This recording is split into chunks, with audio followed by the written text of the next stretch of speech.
have to be able to understand our finances if we want to grow a respectable business. We have to learn to talk about them Mm, more openly. mm, It's so sad how many people are insecure about financial conversations, don't want to have them, mm, want to avoid them, want to pretend that it doesn't matter, or say, mm. "Look, I don't care about the money."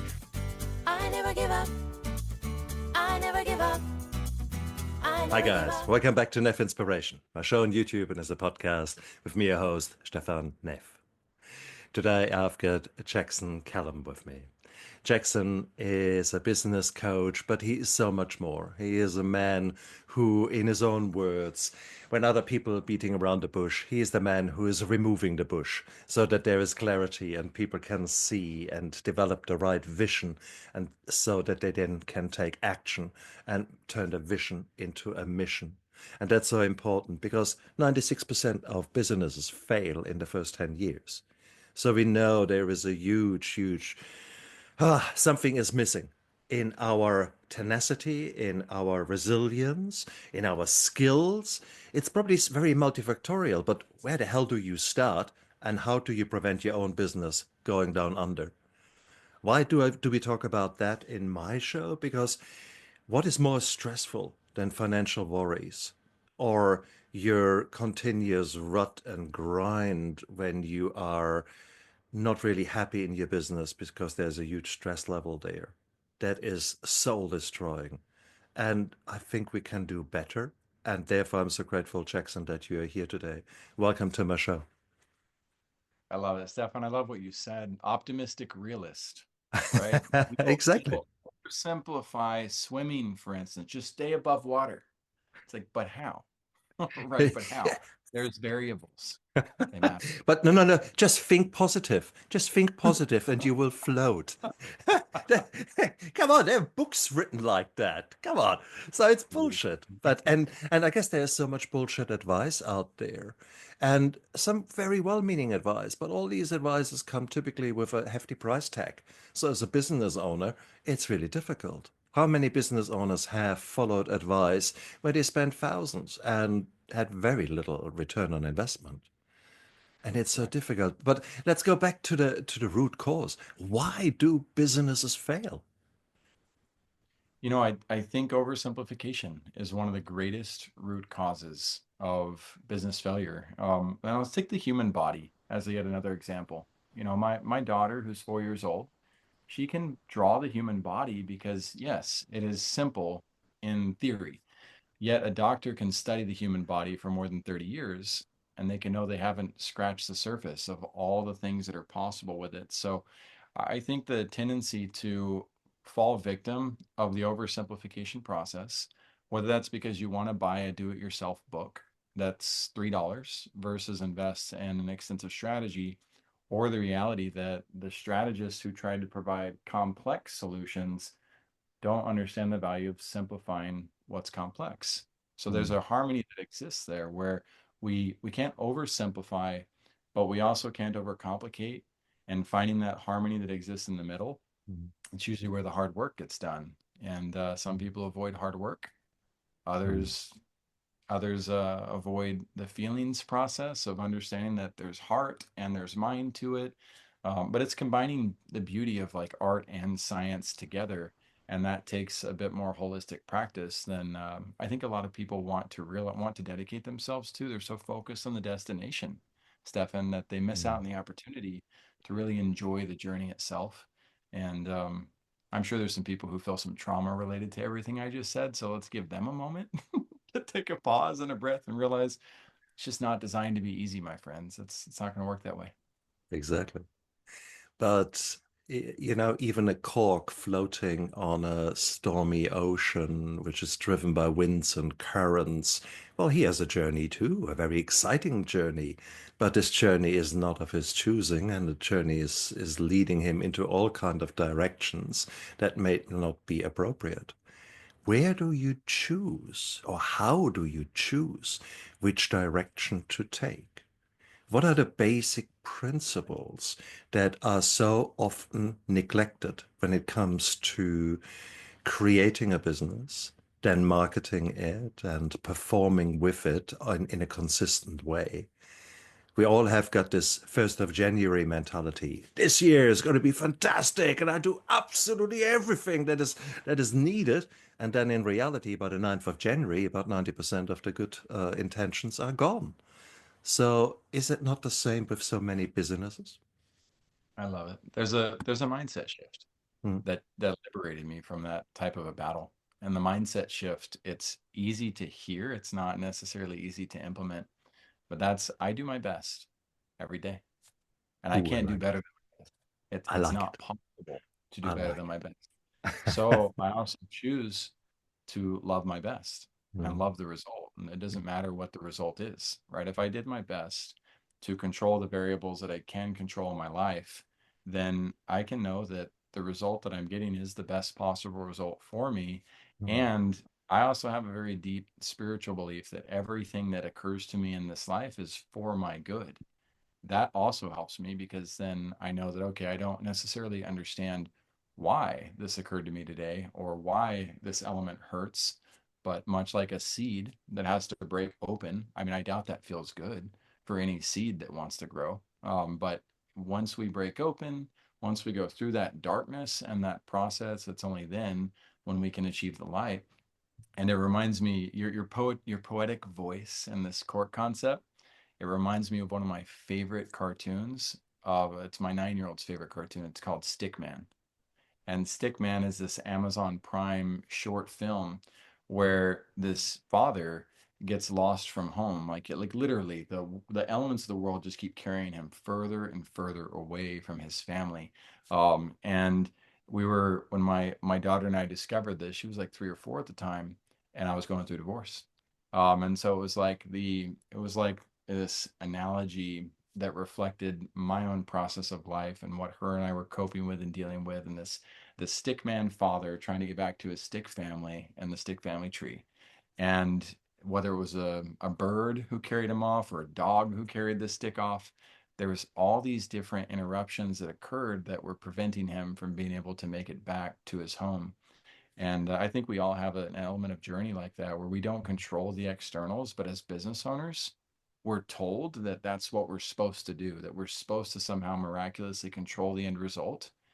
But as long as you're chasing that, I don't think that you're going to be as connected to happiness and peace and understanding as if you recognize those elements are out of your control. What is in your control is what are you going to do about it? I like that a lot. I like that a lot. And how you respond to those external forces that are pulling you away from the goal that you had initially set. This is actually a very beautiful analogy because we all hate the trauma, but it's not for nothing that I've chosen as part of my logo the phoenix rising from the ashes. And it is in my life, I had more trauma and drama than I would wish upon 10 times as much as I would wish upon my worst enemy. Yet I must say that without that trauma and drama, I wouldn't be here in that capacity of someone who has truly spiritually and emotionally grown. So there is a power in post-traumatic growth that someone who has not experienced it, who has not had the privilege, will never understand. Those of you out there who have gone through it will be there. And here you are, I mean, 2 years after your divorce, there would have been a lot of loss of the grieving. There would have been a lot of pain there. Typically, it takes 18 months to 2 years for things to settle down. How have you grown as an example in response to your divorce? It's a Have great you question. grown?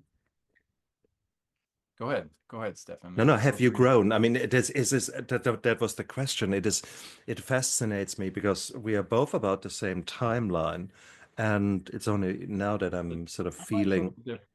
The timeline's a little different. That's okay. I think that's the nice thing is you're gonna have a different timeline for what you went through that I didn't. The nice thing is the audience is gonna benefit from all three of these timelines. So number one, my first divorce took place in 2018. I'm twice divorced.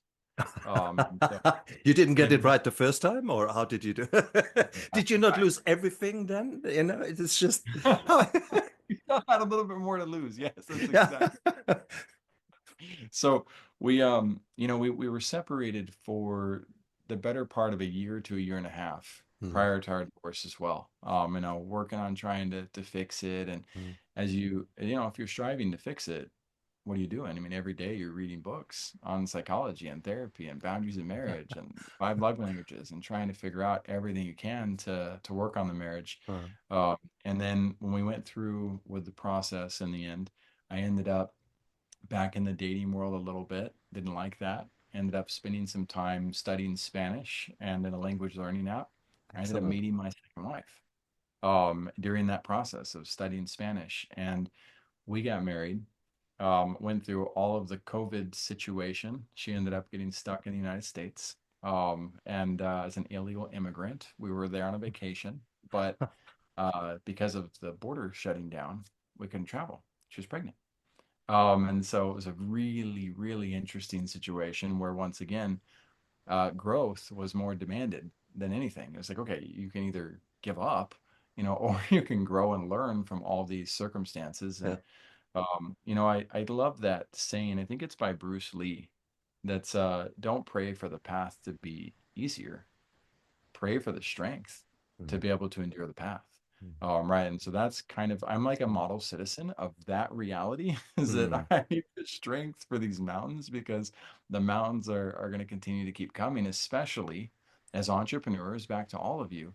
If you're going to climb tough mountains, you're going to have um, collateral damage.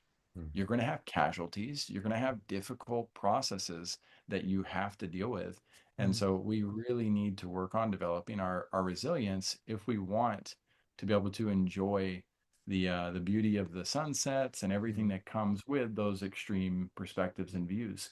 mm. So my hope is for all of you out there that you continue to shift a mindset from why do I have to go through this to what are my opportunities that exist in the midst of the challenges that I want to tackle. I loved it. I absolutely loved it.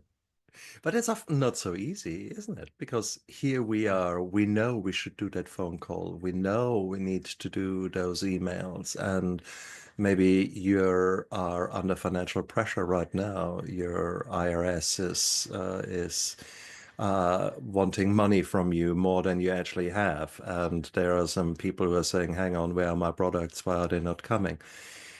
There are all these things. Now, about 50% of us have got childhood experiences that lead us to have certain core beliefs. For example, the fear avoidance, for example, the attachment styles that come from that, and therefore coping styles.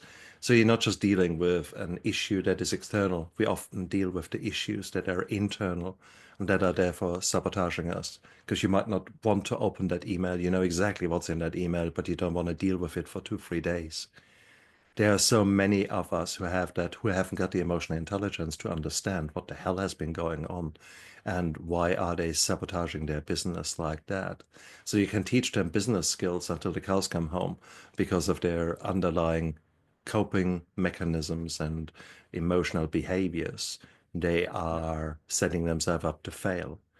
I mean, so it's far more than just, hey, here's a blueprint how to run a business, isn't it? I think that's the hard part is, take Richard Branson, as a general example. Um, he has to soften the blow for the information that he provides because of the backlash of how people would take it. If you were more direct, right, with the reality of entrepreneurship. I mean, I like that Elon Musk said you have to be crazy to run a company. It's like eating glass. Reid Hoffman said it's like pushing a plane off of a cliff and repairing it while it's going down. That's the founder of LinkedIn. It's not for the faint of heart. It's not easy. And so I think I'll venture out and try to say this with as much love as possible, but if you're suffering with, I'm going to call it basic, everyday, real life trauma, right? If that's eating you up to the tune where you can't even answer an email, you might not be cut out for entrepreneurship, right? You Hmm. might need to fix that first. To your point, like that's where you need therapy, right? That's where you need to go figure out the psychology aspect. And Hmm. I don't know how to do that, and I pray for you. I wish you well. But you got to be able to answer the emails and answer the phone calls and do the hard things. And Scott Galloway, opposite end of the spectrum, said it's like he's like entrepreneurship is like eating spoonfuls of poo all day long. That's what you do. You just eat spoonfuls of poo all day long. And so if you're not able to do that, I think it's very important to think, well, if 96% of businesses fail within 10 years, that means 96 out of 100 are not going to make it on this path, and 4% survive. That's 4 out of 100 just survive the process, let alone actually having success. Again, my message is not doom or gloom. My message is to double down on what Stefan's talking about. You gotta fix the heart, man. You gotta fix the trauma. You gotta figure out Nice, how to overcome nice. it.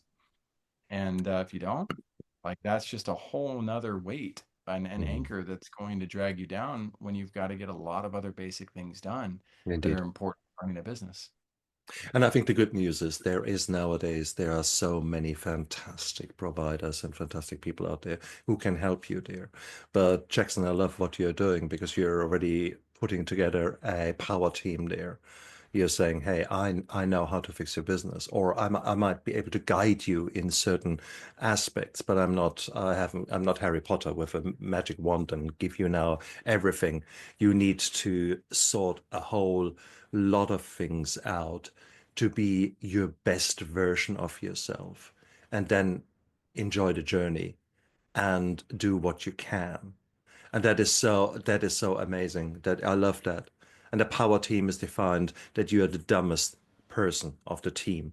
So surround yourself with people who know how to guide you to your best strengths, which of course means listening to what you say, but more importantly, listen to what you don't say. So I love it. I absolutely love it, Jackson. So taken for granted, there are so many things that where we could start, and let's actually focus more on the business side. Let's focus more on the financial side ultimately. Because on the one hand, we have got this entrepreneurship. Yes, I love it. Let's say I want to build a yoga studio because I love yoga so much and I've been so enamored with yoga. I've trained yoga 20 years. I can run a studio. I, and you often see that this is kind of, yeah, uh, wishful thinking. And then the reality hits. 5 years later, there is no more love of yoga. When you even think about yoga, you want to vomit. I've seen that around me a few times with one gun shop. I mean, he was fire and flames. He was the competition shooter, etc. And then ultimately he had to give up, and he's nowadays racing cars and doing other things. How do we deal with this? I love my profession, and now it turns into a business. How do you protect yourself from this predictable downfall? Oh, growing up, I mean, I think that's part of it. Y- One, I will never leave like childhood behind. I love being a big kid.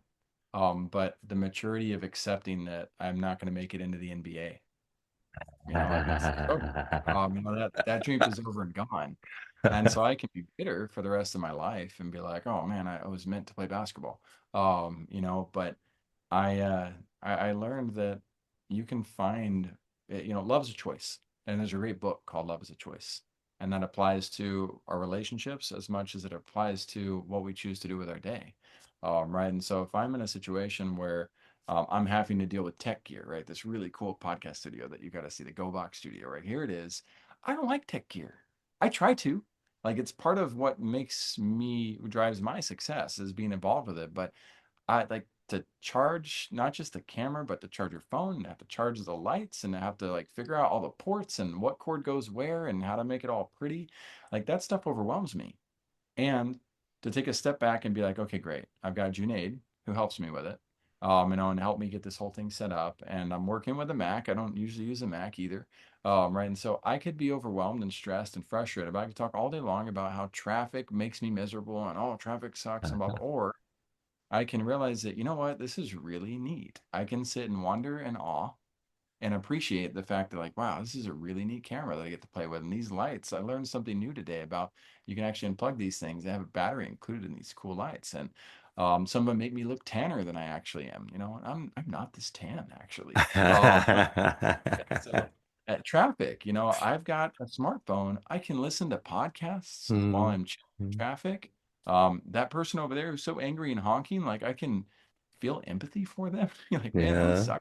Life was that bad that I was mad at every metal box on the road. Like, there's a lot of ways that we can shift our paradigms and how we see things and appreciate things more. And I really do think that um, the Mm, goals, the realities for business ownership and being a great leader have a lot to do with going back to the basics of the behaviors we're taught mm. in the best homes, I right? like Of that.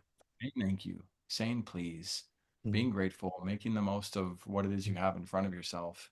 And mm, if you can stay grounded on those principles mm, for the better part of your day, um, it's likely to help you find the mm, success that you're looking for, but there's still variables that you've got to pay attention to. So having the right team mm, to keep you focused and allowing them to keep you in check. mm, Again, it's not easy, but if you're working with the right type of leader that can assess you, like if I were to sit if LeBron James were to watch me play basketball for an hour, first off, he'd laugh his tail off.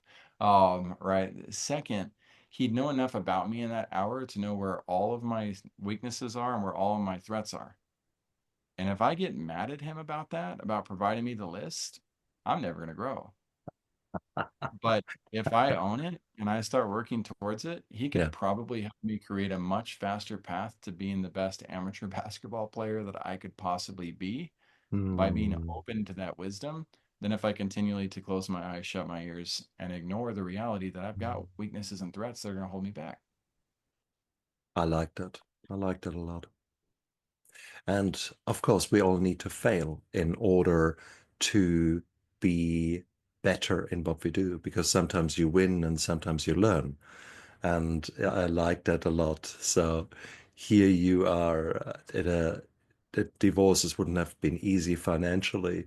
May I ask that there's this young dude going around on YouTube and is asking very rich people who are driving to a hotel in their Lamborghini, "Hey, sir, just a quick question. Did you ever get bankrupt?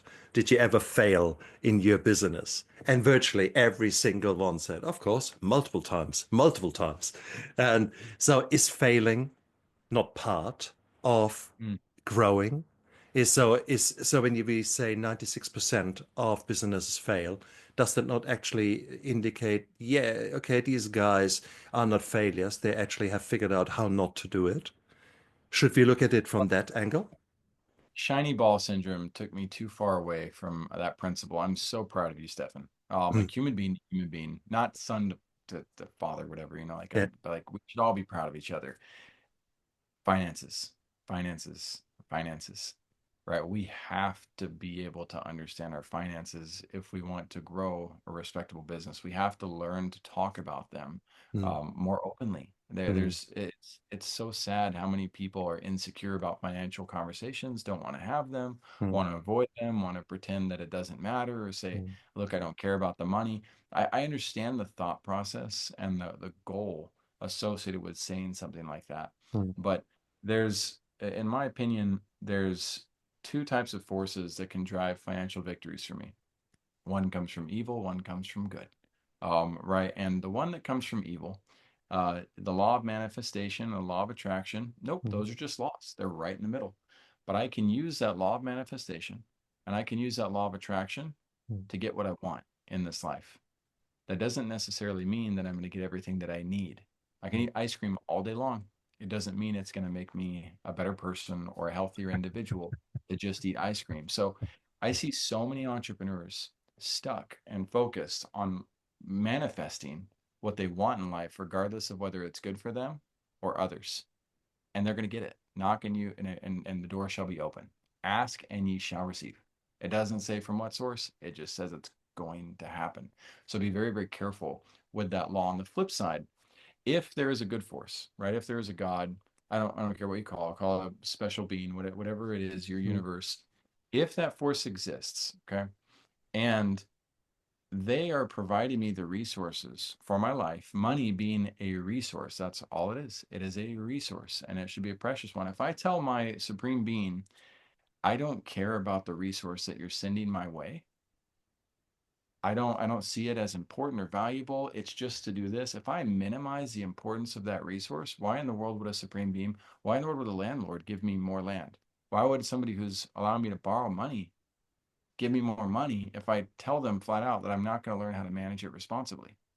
Mm, So for everybody who's Christian out there, everybody who is a believer in God, we've been asked, commanded, why for our own benefit, to be wise stewards of what it is that we are given.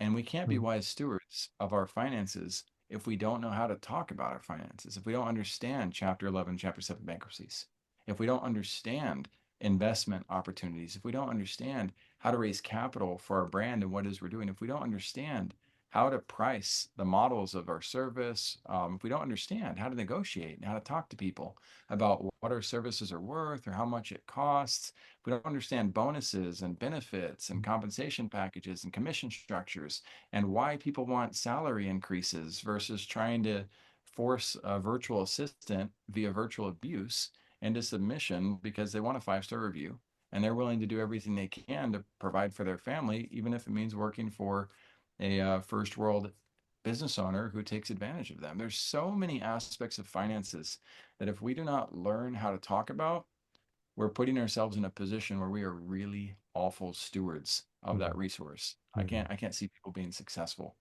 while ignoring their financial responsibilities. Not myself too. mm. I've suffered. I only learned that the hard way, Stefan. So I'm not preaching at anybody. I'm saying come and learn what I've already gone through and learned to an extent. Come learn further with me. Until I'm Jeff Bezos, right? Or Elon Musk with finances. I got a long ways to go. I Yeah. got a lot to learn. But then again, you're talking maybe about a different neurodivergent setup where these people are maybe less hindered by concerns about failure, concerns about talking about about something that could be deemed wrong.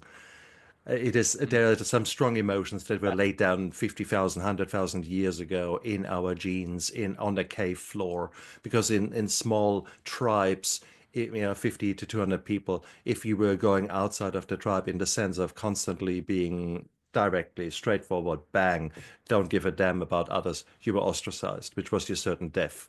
So therefore, many of us have stronger or weaker traits of that. Oh my God, I can't say anything. I can't, I bet I don't have that difficult discussion. Again, this is something where I guess we need to model about how to talk about finances.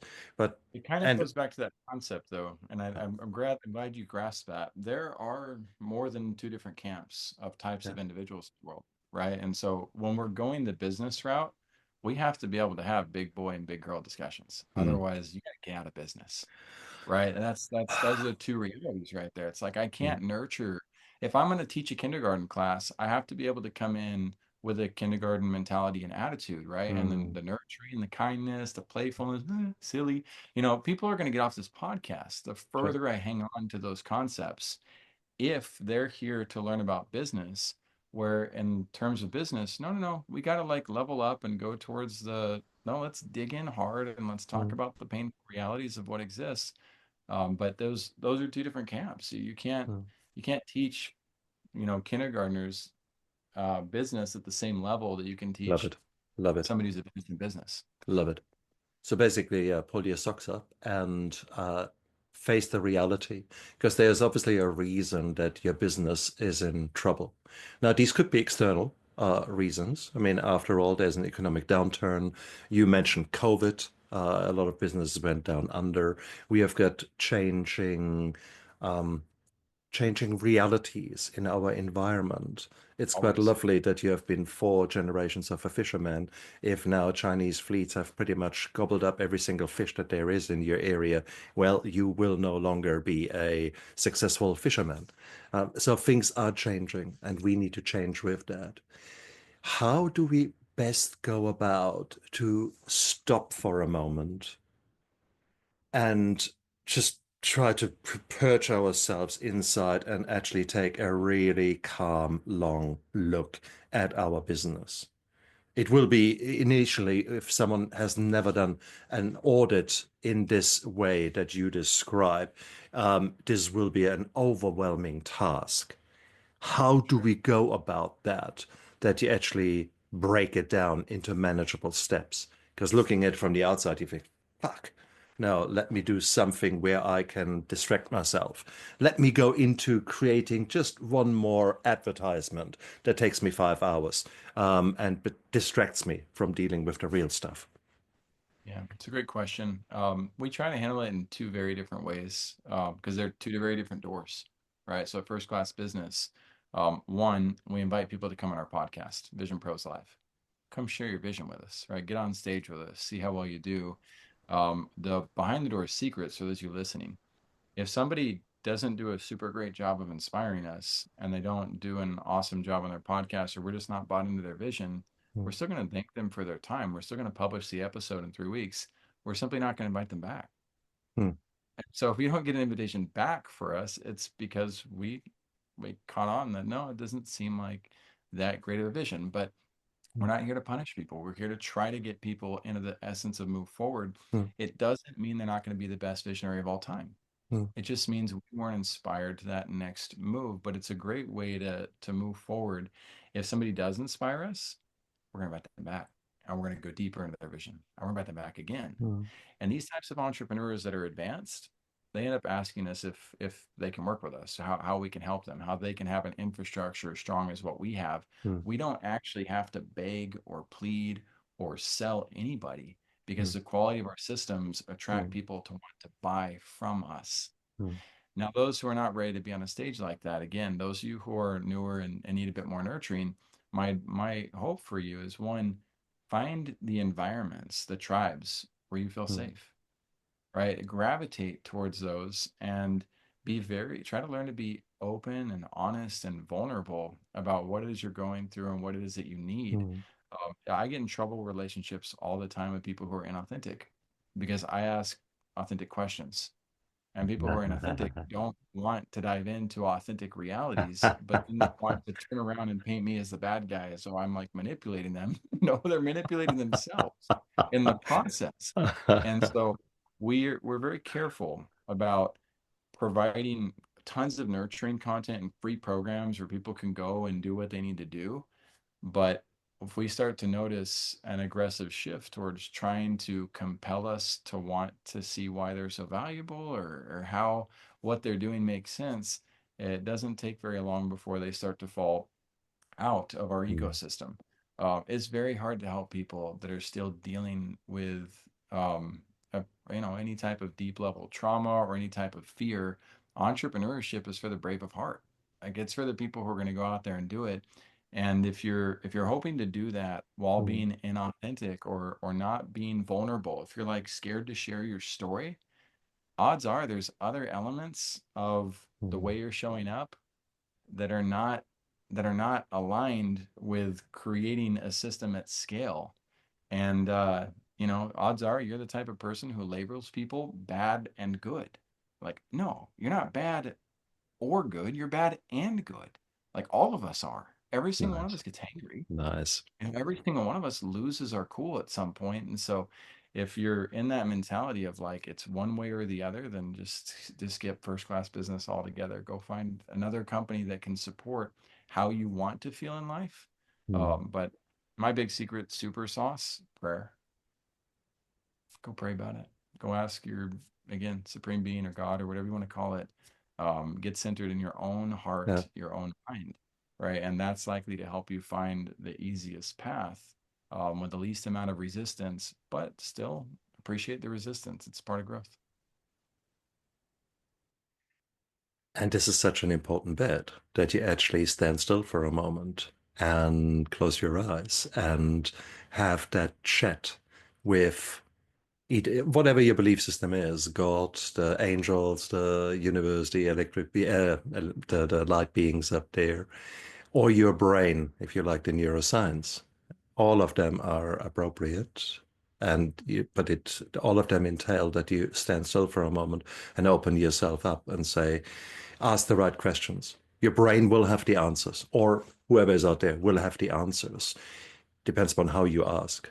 And it's the how. How am I able to be grateful and move today forward? One of my favorite things that I talk to the angels is that I say, uh, please give me the strength and allow me to be open to the universe to give me the right way forward today. And it's amazing when you open yourself up and actually do that, what comes back when you ask the right question. You could ask, why me? Why do I have to always, etc. So yes, your brain will give you about 20 reasons why you are deserving that failure. And we have the power to ask the right questions. And then the answers will come. Now, the way you were talking, I've got the strong feeling that you're mainly focusing on entrepreneurship, i.e., maybe startups, maybe new ideas, maybe developing a new business that is not yet out there so much. But let's say a plumber is struggling in his business. Is he on the wrong place with you? No. And I'm grateful for the interpretation. I think it goes back to the power of the questions, right? So if I answer a certain question a certain way, it usually has to do with the host's question, Hmm. right, and the angle of the existing audience. But Hmm. uh, our ability to wanted to key in a little bit more on that for all of you. We have the power within us to ask great questions, yet we also have to exercise that power in order to get stronger with what types of questions are going to benefit us. True. And there is extreme power, as Stefan talked about. There's extreme power in learning to ask the right question or the series of questions that are typically required in order to get the perspectives that we want and need in order to succeed. So, this what we do applies to all service industry businesses, but above and beyond that as well. I mean, any business can apply the principles of leadership that we really hone in on. We Hmm. strive to focus on the who, not the how or the what. So the what defines most businesses or most companies, but the what is not what makes the company successful in and of itself. It's usually actually the much greater afterthought. For me, we focus on the who. The who is comprised of our five virtues that we look for. And you can subscribe to your own virtues. These are mine. I'll explain why they are the ones that they are. But number one, the base, the foundation is love. Love is the foundation of what we look for. If somebody is aligned with love, then they're going to align with us on everything else. It's the cheat code. It all encompasses every virtue Hmm. on the planet. And so that's why I choose that as our foundation. The pillars that are a little bit easier to recognize in terms of successfulness with a business are patience, persistence, consistency, and reliability. If I see a leader Hmm. who is patient, why? He's going to need to be patient with both his team members as well as the prospects who are wondering or kicking his tires and trying to figure out, is this the guy I'm supposed to work with or gal? Two, persistent, right? Do they have follow-up skills? Do they have the ability to continue to try to solve problems Hmm. versus say, oh, there's a problem, I'm just going to give up? Consistency and reliability. Consistency is a matter of somebody who's, I don't want somebody opening my bank in the morning who's not consistent. Are they going to open it at 9? Are they going to open it up at 9:15? Are they going to open it at 8:45? It Hmm. creates an uncertainty in the market, and the confused mind says no. And then there's a reliability aspect, which has a lot to do with trust and confidence. Is this individual somebody that I can rely on? So somebody can show up each day to open the bank, but if they're always losing the key, well, that's not reliable, right? So there's other aspects that go hand in hand, but these pillars, these four pillars, and that foundation of love. If I find people who are have the levels of depth with these pillars that we've developed at our company and within our culture, they're likely to succeed. Now we're not talking about a 96% rate of failure, rate of success. We're Hmm. moving beyond the odds because we're finding people who are dedicated to the principles that will allow them to Hmm. usually have a why. So it goes from who to why.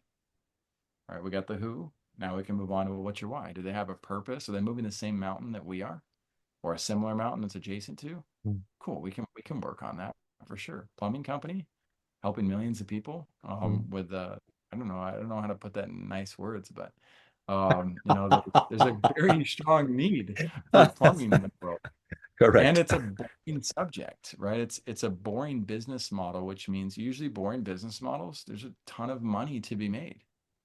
And why do I want to make money? Because it's the vehicle and the resource that matters in Yeah. order to bless all the lives. I can't go to Panama and help hundreds of people like I did last week if I don't have the finances to be able to do that.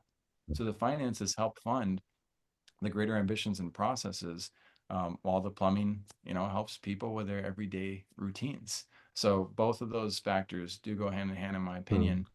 Then after that why, if the why makes sense and we can support each other's whys, now the what and the how, well, that gets tackled by all these mm, amazing people who are by my mm. side. But I don't have to stress about it anymore because I got people who are loving, patient, persistent, consistent, reliable, knocking all those challenges out to a far greater degree than I could by myself.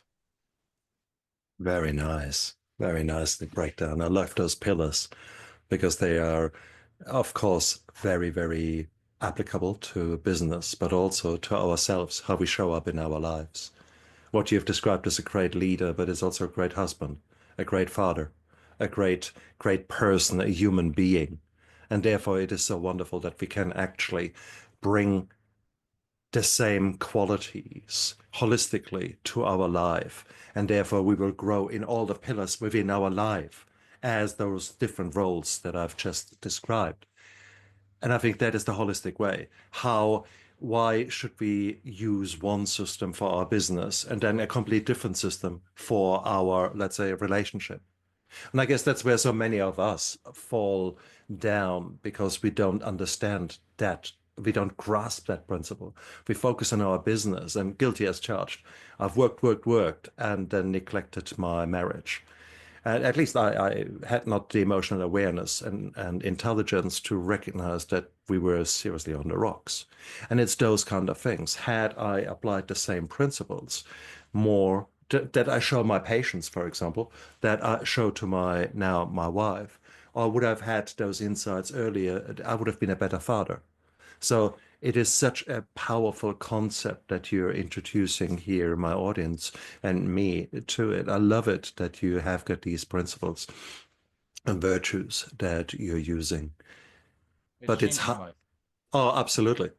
But for many people, that is the end result of a journey that is 10, 20 years of hardship, suffering to actually develop that. How does someone, let's say a younger person, let's say 25, who is trying to build up his position, I make it up as a personal trainer, and is just sort of getting some gyms to refer him. And but he has got the charisma, he has got the power, he has got a body, the strength, the testosterone, everything you would wish in a trainer. And you can just see a mile away, this guy could be absolute amazing. But he has got nowhere close to that emotional intelligence. How can he? He hasn't failed 500 times. He hasn't gone through the journey that you and I maybe have gone through. How can you instill that in a young person? See, and I think that's the key. I think we can. And I say I think because I was that 25-year-old guy that was pretty lost, and I hadn't heard what I needed to hear. But, I'm gonna give a shout out to somebody who's extremely controversial for half the world's gonna hate him, half the world's gonna love him. Just like Jesus, just like Gandhi, just like Buddha. People, if you want people to love you, they're also going to hate you. There's gonna be equal amount usually. But LeBron James, by the age of what, I don't even know, but like by the time he's 18 years old, he's already succeeding as a superstar in the NBA.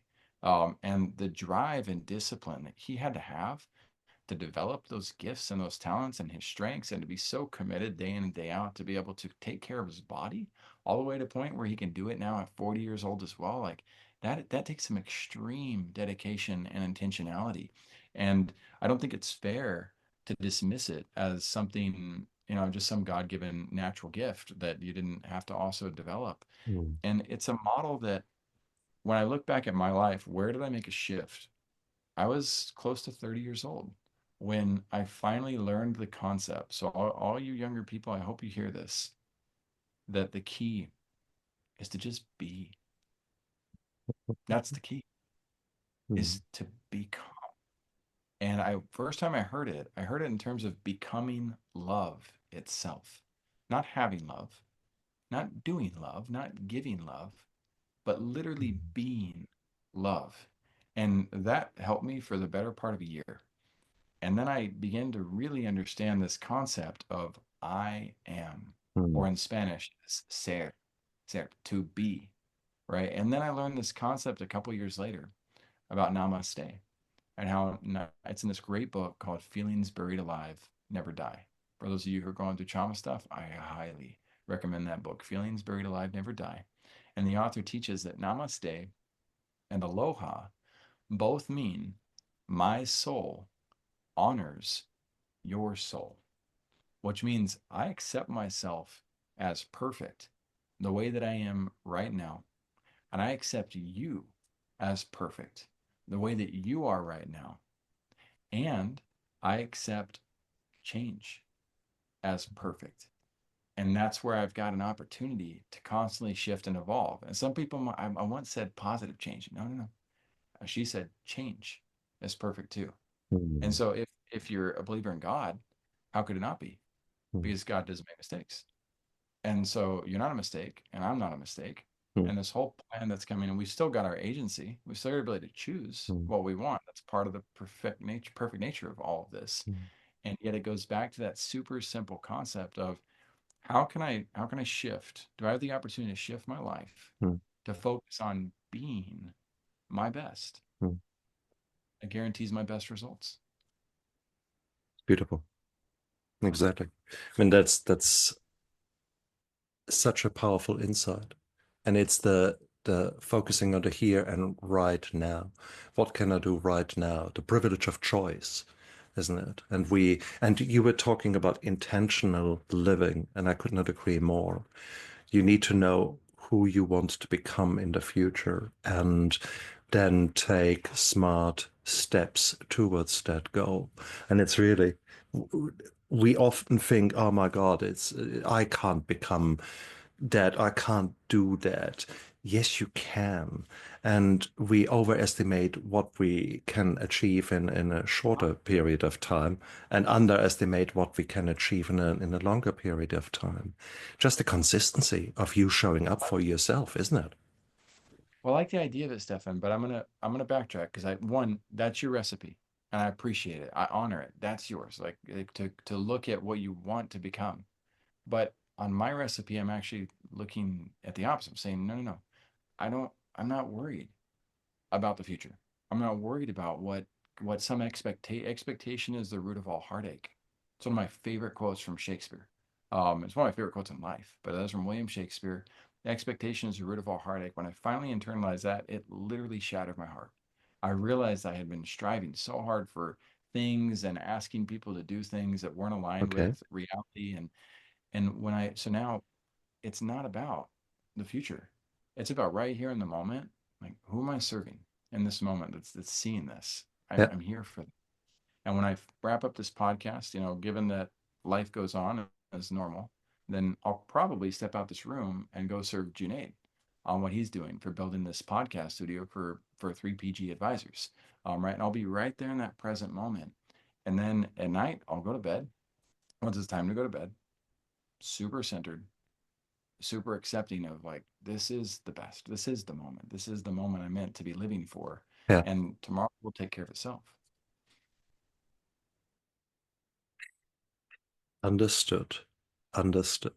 Again, there must be this balance though, because if you're just living in the moment, do you not become the cork on the ocean who is drifting with the currents, with the wind? Where do we draw the line? What is the healthy path? When we live with intention, we need to say, okay, right now I could put either a salad on my plate or get myself a takeaway. Right now, I can do a mini activity where I maybe do 10 push-ups and 10 squats and get my glucose receptors activated, and that makes me feel good. Or I could just see and scroll on my thing. Both of them are options. Both of them are living with intention right now. But where does the choice and the likely better choices for your business come in? I think and I know this is a really philosophical debate, right? It's a Mm. beautiful one. It's one that I think is important for people to consider. Um, there's a story of Jesus where he randomly told one of his apostles, hey, there's a fish down in the lake. It's got a piece of money in its mouth. Go get it, and bring it back. I don't think Jesus planned that 20 years ahead. I don't think he knew 20 years ahead. It was in the moment where he was given that gift and knew, in my belief, that God gave him the inspiration in the moment. Why? Because he put himself in a position to where he warranted that specific blessing at that specific time. And so there's an important reality of like planning the future. And I do agree with the concept of beginning with the end in mind. But Mm. my end is beyond this life. It's beyond the door of death. And like I know and I'm Oh, ready for it whenever God calls me to it. I okay. don't have any fear of death.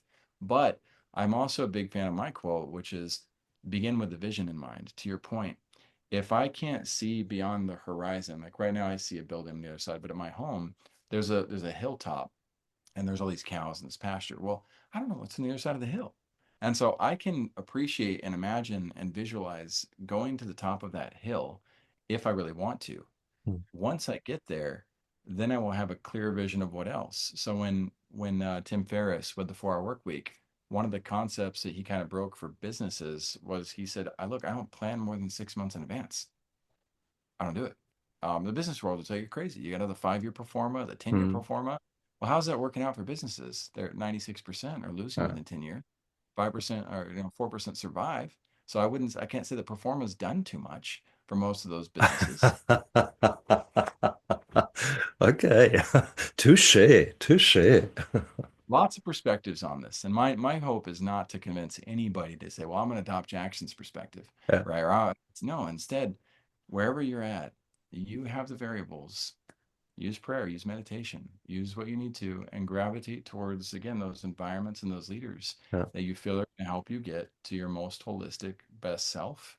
And if you're an entrepreneur, don't be surprised that you gravitate towards entrepreneurial circles. I don't think that's a circumstance. Excellent. I love it. Absolutely love it. And it is so important that we open ourselves up to these discussions because there is no right and wrong. There is no one cookie cutter approach how to think about a business, how to feel about a business. But there are very much virtues and principles that are either more sustainable in your life and are more fruitful because they are like fertilizers for your soil to and you never know what actually grows. Some of them are weeds, some of them are the most beautiful flowers and most yummy vegetables you could possibly wish for. But you need to fertilize and you need to have these discussions. You need to have these virtues in your life. And if you out there who are listening right now think, oh, that's a heap of bullshit. Those virtues, that doesn't mean anything in my business. Then I really challenge you to wonder if this might be the most fruitful approach forward.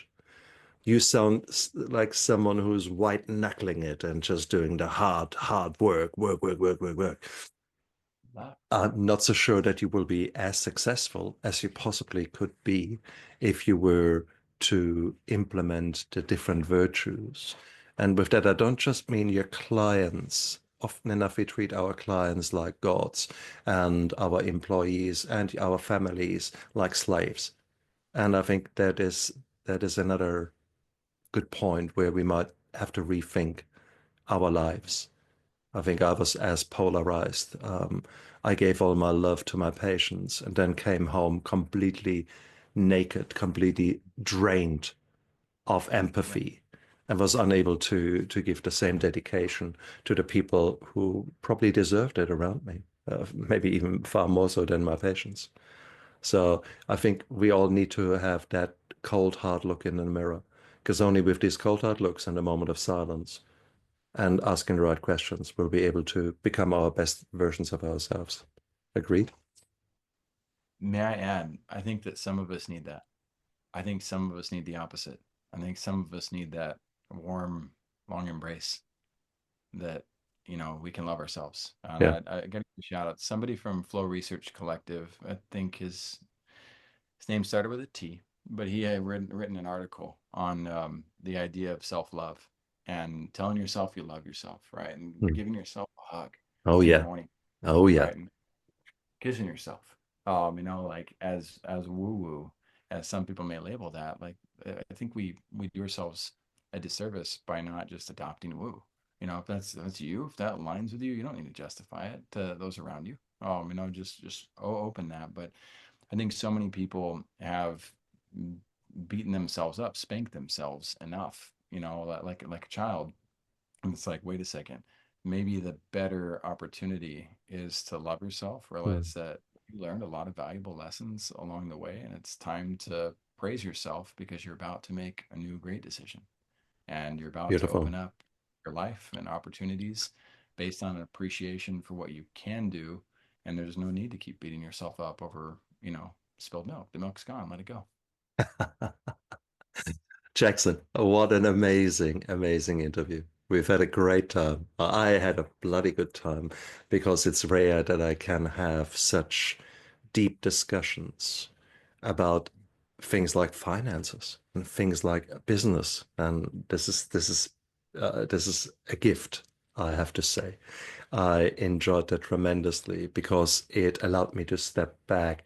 I'm about to embark on creating a functional medicine practice, and this is overwhelming to say the least. This is a new chapter in my life, and there is fear, there's concern, there's all that there. There's not much money there to throw at the business. So how do you do it, etc. So a lot of fear. Yet when you brought me back to those fundamental virtues that I anyhow am nurturing within me as a man, it suddenly all became actually a little bit easier and a little bit more. I felt my shoulders relaxing, Mm. and that was beautiful. That was I'm in far more relaxed mode now when I think about my business. And therefore, in this relaxed mode, I'm for sure making better decisions and approaching my business in a far healthier way than rather in this fear, fight and flight, blinkered kind of way. So what a beautiful opportunity for me to grow. And guys, here, Jackson and I had a meaningful discussion, and I'm very grateful for your time and for your passion, for your insights. And these meaningful discussions, they can be hard, but they are so beautiful. So I all invite you out there, go out there, have these meaningful discussions. And if you're struggling to find a dance partner, well, maybe, just maybe, Jackson and his team might be there, the right people for you. Jackson, if people want to sort of dance with you and gel with you, how can they find you? Where should they go to? Definitely come find us at visionproslive.com. Come be our guest on the show. It's a great way to start the process to get you on stage and Mm, showcase what it is you're up to in the world, mm, and to honor, where you're at in that journey. And if what you experience inspires you to want to work with mm, us, then of course you can extend the offer, and say, hey guys, how can we do this? We're big on healthy boundaries, mm, and we're big on making sure that the relationships we're getting into are relationships that are going to be ones that we want to be in for a very long mm. time. So let's take it one step at a time. Brilliant. Oh, Jackson, thank you so much for being a guest on my show. This was amazing. And guys, look down there in the description of the YouTube video and of the podcast because Jackson's details are down there. Thank you very much again for your time and your passion. That was amazing today. I'm honored, Steph, and thanks for making the space for it. And you guys out there, look after yourself and live with intention. I never give up. I never give up. I never give up.